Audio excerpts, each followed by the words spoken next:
Assalamualaikum warahmatullahi wabarakatuh. Nama saya Muhammad Hasanur Ulum dengan NIM 4301002000176, kelas 2F Prodi KPI. Akan menjelaskan tentang analisis kelompok sosial. Definisi kelompok sosial menurut Soejono Soekanto, kelompok sosial adalah hubungan atau kesatuan dua manusia atau lebih yang hidup bersama karena adanya hubungan di antara mereka secara timbal balik dan saling mempengaruhi. Paul B. Hutton dan Dexter L. Hunt mendefinisikan kelompok sosial merupakan kumpulan manusia yang memiliki kesadaran akan keanggotaannya dan saling berinteraksi. Dan Hendro Puspito juga mengartikan kelompok sosial sebagai suatu kumpulan nyata, teratur, dan tetap dari individu-individu yang melaksanakan peran-peran yang secara berkaitan guna mencapai tujuan bersama. Jadi kelompok sosial itu adalah hubungan atau kesatuan manusia yang hidup bersama karena adanya hubungan tadi di antara mereka. Hubungan tersebut bersifat timbal balik yang saling mempengaruhi dan juga suatu sadaran untuk saling menolong. Munculnya kelompok sosial.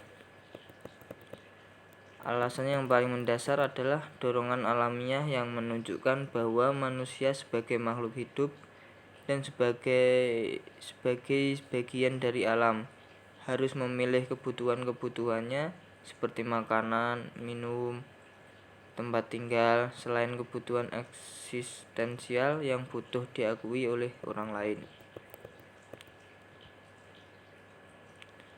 Dan syarat-syarat kelompok sosial yaitu pertama, partisipasi aktif. Yang dimaksud adalah adanya kesadaran dari setiap individu bahwa dirinya adalah bagian dari sebuah kelompok sehingga ia akan aktif berpartisipasi dalam kegiatan kelompok. Yang kedua, kesamaan yang dimiliki oleh anggota.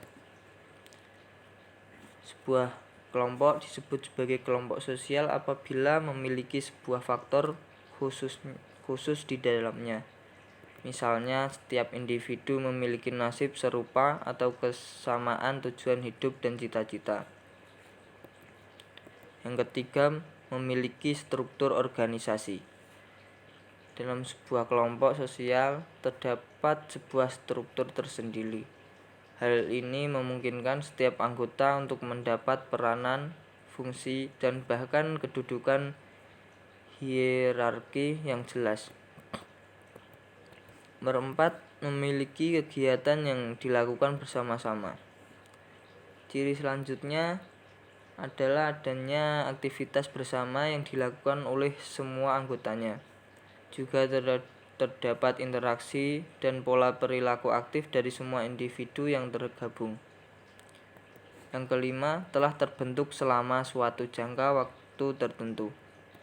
Sebuah kelompok tidak bisa disebut sebagai kelompok sosial jika baru saja terbentuk dan dalam beberapa hari.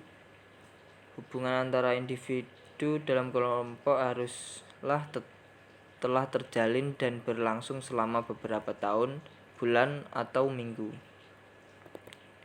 Yang keenam, ikatan yang erat antar anggota kelompok sosial.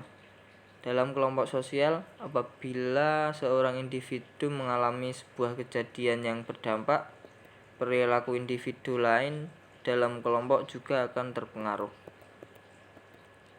Yang terakhir, memiliki peraturan dan norma. Karena setiap kelompok sosial memiliki sebuah tujuan yang sama, akan tercipta norma-norma atau peraturan.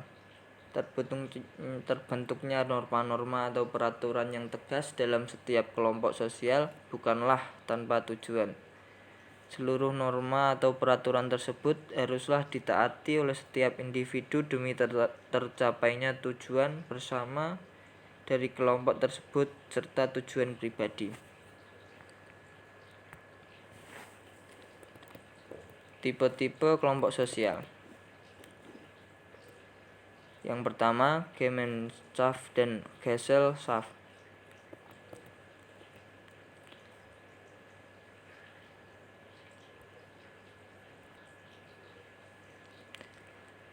Tonis menggambarkan ikatan pernikahan sebagai suatu Gemeinschaft of life.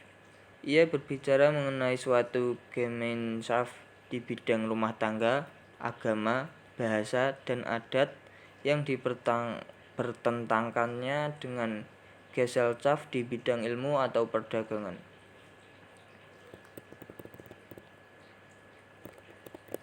Yang kedua, kelompok sosial primer dan sekunder.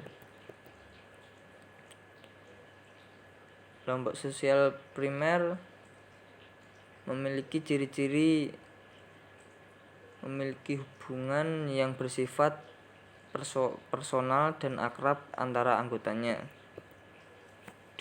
Dalam kelompok ini orang melakukan aktivitas dan memiliki waktu secara bersama sehingga mereka dapat saling mengenal antara suatu sama lain secara personal dan akrab.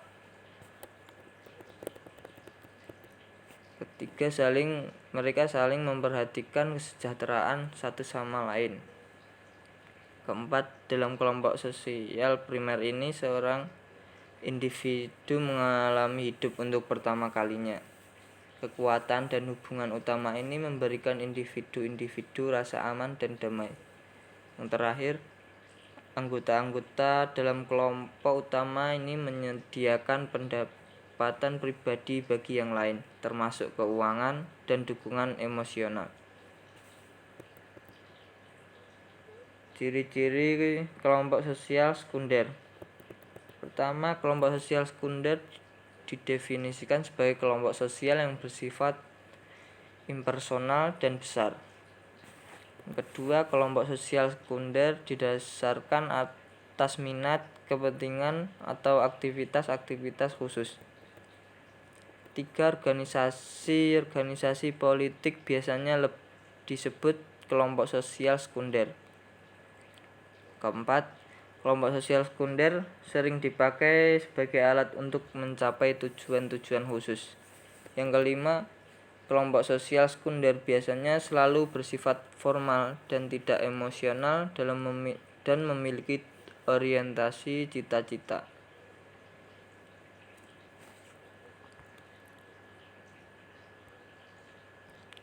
Dan tipe-tipe kelompok sosial yang nomor 3 adalah in-group dan out-group. Yang keempat, kelompok formal dan kelompok informal. Yang kelima, kelompok-kelompok sosial yang tidak teratur. Yang keenam, membership group dan reference group. Yang terakhir, masyarakat perdesaan dan masyarakat perkotaan.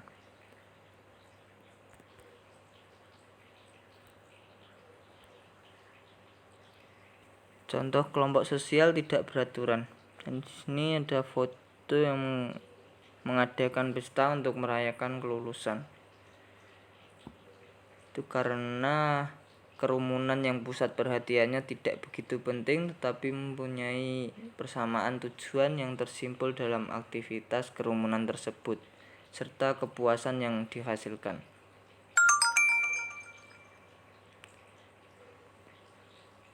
Dan ini contoh kelompok sosial masyarakat perdesaan. Itu gotong royong memperbaiki jalan perdesaan.